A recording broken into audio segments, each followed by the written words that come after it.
Tidak ada lagi skill yang indah itu ketika main bola, tidak ada lagi. Tapi yang ada kepalanya nyeruduk terus gitu. Biar kita paham, inilah kehidupan. Tidak Abuya, tidak Abuya Hasan. Masya Allah, sampai kita ini melihat kepada Abuya Malik, ya Abuya Hasan yang begitu tampannya, luas keilmuannya, sifat akhlak mulianya, tapi masih saja ada orang yang berbuat begini begitu yang menyusahkan Abuya. Itu selalu ada. Kenapa? Itulah dunia. Mohon maaf, indikatornya dan konsekuensinya ketika kita sudah tahu bahwasanya ayat tadi merupakan sebuah barometer orang itu, kalau tidak seperti itu ya berarti sebaliknya. Apa itu? Ketika kita sudah tidak ingat kepada Allah, maka kita akan diingatkan oleh Allah. Camkan baik-baik. Wala takunu kalladzina nasullah fa ansahum anfusahum. Artinya ketika kita sudah tidak ingat kepada Allah, maka Allah akan mengingatkan kita dengan caranya.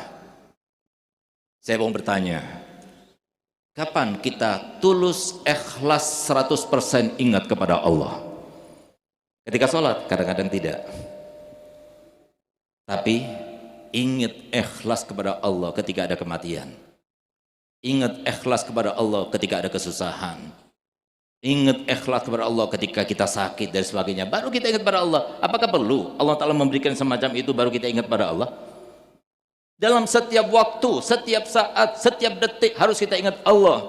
Itu yang dikatakan oleh Siti Jenar. Tidak melihat kepada apapun. Mau itu pohonan, mau itu matahari. Dikatakan itu Allah. Sehingga dia itu kemudian oleh Sunan Kalijaga itu diputuskan untuk supaya dipenggal kepalanya karena dia itu melakukan sebuah yang secara syariat itu melanggar agama. Tapi itulah hakikat yang dia rasakan. Tidak seseorang pun akan mendapatkan keadaan yang merasa senang, bergembira, bahagia seutuhnya kecuali kalau dia itu setiap detiknya ingat pada Allah. Dan tidak mungkin itu akan dirasakan oleh seorang manusia kecuali kalau dia itu belajar bagaimana caranya. Salat ingat pada Allah, bersama istri ingat kepada Allah. Itulah maksudnya. Nabi kita Muhammad seorang nabi yang sangat tahu bagaimana yang akan kita hadapi. Jangankan kita, Nabi Muhammad, para ulama, para aulia, mereka luar biasa mendapatkan godaan-godaan, cobaan-cobaan, semuanya itu tujuannya itu cuma satu. Karena mohon maaf, jangan kita bicara masalah maksiat, jangan kita bicara masalah kebaikan. Allah sama sekali tidak menambah kemuliaannya sedikit pun semua ibadah kita. Sebagaimana tidak mengurangi kemuliaannya sedikit pun semua kemaksiatan kita. Tapi Allah yang ingin dari kita semuanya itu adalah bagaimana respon kita kepada ketentuan Allah. Siapa yang menggerakkan itu semuanya? Bagaimana kita meresponnya? Sehingga lihat, tabdila walan tajdal sunnatillahi tahwila, nggak bakal berubah. Dari dulu sampai sekarang tetap nggak bakal berubah. Siapa di antara kita yang baik pasti bahagia hidupnya. Walaupun orang lain melihat kita tidak bahagia, pasti bahagia hidupnya. Tapi yang diinginkan Allah Ta'ala di sini adalah bagaimana kita merespon. Itulah makanya Nabi SAW memberikan pesan kepada kita semuanya. Untung masih kita belum meninggal. Sekarang ini adalah waktunya untuk kita mengumpulkan sebanyak-banyaknya untuk mengingat kepada Allah.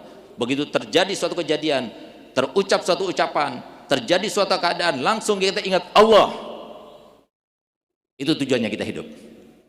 Sehingga lihat bagaimana Nabi kita Muhammad mengajarkan kepada kita sebuah konsep dan rumusan supaya kita itu bisa menjalannya dan keadaan sukses. Harus sukses. Sebagaimana Abu Yah mengajarkan kepada kita, sabar, sabar, hidup di dunia sabar, sebentar. Sabar, rasakan pahitnya. Jangan dianggap rasa sakitnya.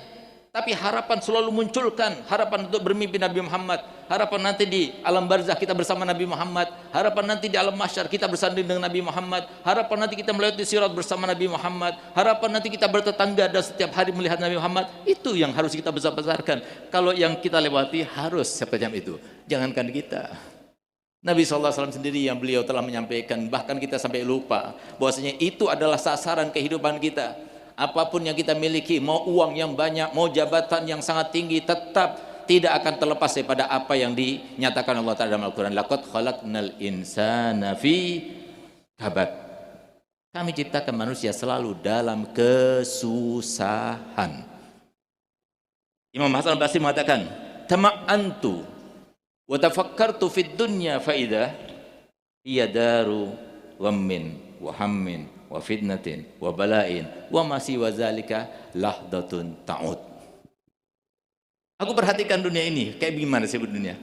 Dunia ini rumahnya sumpek, rumahnya susah, rumahnya fitnah, rumahnya cobaan. Kalau semua ada yang enggak semacam itu sebentar, bentar lagi balik lagi situ. Sehingga kalau semua kita tidak siap, bagaimana kita akan melewatinya dalam keadaan sukses? Saya punya ibu, hafizahullah, semoga dijaga, diberikan kesehatan. 27 tahun kawin bersama ibu saya, nggak pernah berantem bersama suaminya, nggak pernah marah, nggak pernah minta, nggak pernah bantah. Apakah itu sesuatu yang mudah? Sulit sekali. Saya masih ingat waktu saya masih kecil, dimandikan oleh saya punya ibu bersama Abu Yazen, masih kecil kita. Beliau sambil mencuci-cuci, sambil menemani kita itu mandi di kamar mandi, itu beliau meneteskan air mata. Tapi nggak pernah dia yang madu pada suaminya. Nggak mudah semacam itu. Kenapa? Dia rasakan sendiri. Yang mau ditanya saya sendiri, yang mau mati saya sendiri, yang mau dilangmahatkan saya sendiri. Mana peduli orang lain? Makanya Nabi SAW telah berpesan kepada kita, "Falyatazawwadil abdu min nafsihi li nafsihi." Hendaknya, ayo yang masih punya umur, masih ada waktu, gunakan kesempatan yang masih ada. Bukan untuk siapa-siapa, bukan untuk orang tua kita, bukan untuk kita sendiri. Nanti tatkala kita sudah meninggal nanti, siapa yang akan menemani kita? Apa yang bisa menyelamatkan kita sekarang ini? Ridho dengan seluas-luasnya kepada ketentuan Allah. Bagaimana kita memperlakukan Allah, oleh karenanya bagaimana supaya kita selamat, Nabi Muhammad mengajarkan kepada kita, kun ma'al khalqi ka'an la khalqah. Jadilah kamu itu bersama makhluk seakan tidak ada makhluk.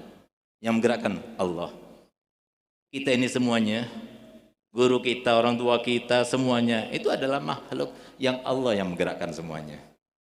Sehingga tidak ada satu ucapan pun yang terucap, satu tindakan pun yang tertindak kecuali kehendak Allah. Tujuannya apa? Kita. Apa tujuannya Allah Ta'ala? Satu daripada tiga, nggak ada yang keempat. Yang pertama, Allah mau hapus dosa kita. Nggak mau dihapus dosa kita. Yang kedua, Allah akan mengangkat derajat kita. Nggak mau diangkat derajat kita. Yang ketiga, Allah akan menambah pahala kita. Nggak mau dapat tiga itu, nggak mau. Itulah tujuannya Allah Ta'ala. Oleh karenanya kenapa orang yang sudah kawin seperti mereka ini sekarang, kalau mereka sholat nanti, ada yang belum sholat tarawih kan, nah itu mereka nanti sholat tarawihnya itu